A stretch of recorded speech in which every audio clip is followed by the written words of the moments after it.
Ақтөбе Қандыағаш қайта жаңарту учаскесінде тұрмыз.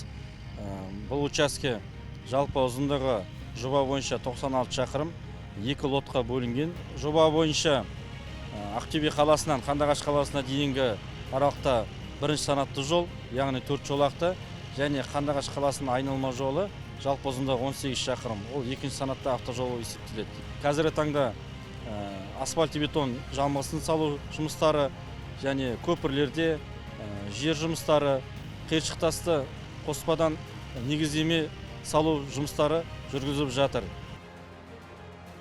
В целом раньше была плохая дорога, ну неважно участками пока делали там рабочие строители. Вот, а сейчас в принципе дорога не намного лучше, Пиштамак проезжаешь вообще спокойно, свободно.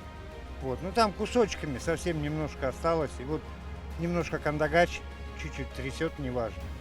А так за Кандыагачом, даже на Жоло, все, дорога до самого Атырау хорошая.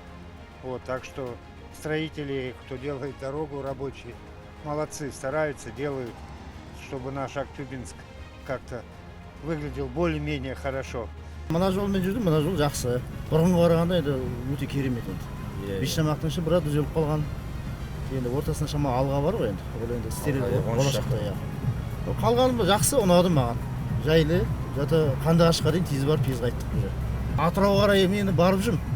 Жылына үш рет барып келемін, ояқ вообще керемет. Жол жақсы, Алла разы болсын. Жол жасап жатқан жігіттерге еңбектері зор. Жол қатынап жүрік, жол жақсы. Бұрын енді Сағыз жаққа қаратай барып жүрген уақытта, мысалға 5-6 сағат, 7 сағатта жүретін едік. Қазір Сағызға қаратай 3 сағатта жетіп жүрмін Қандыағаштан. Жақсы.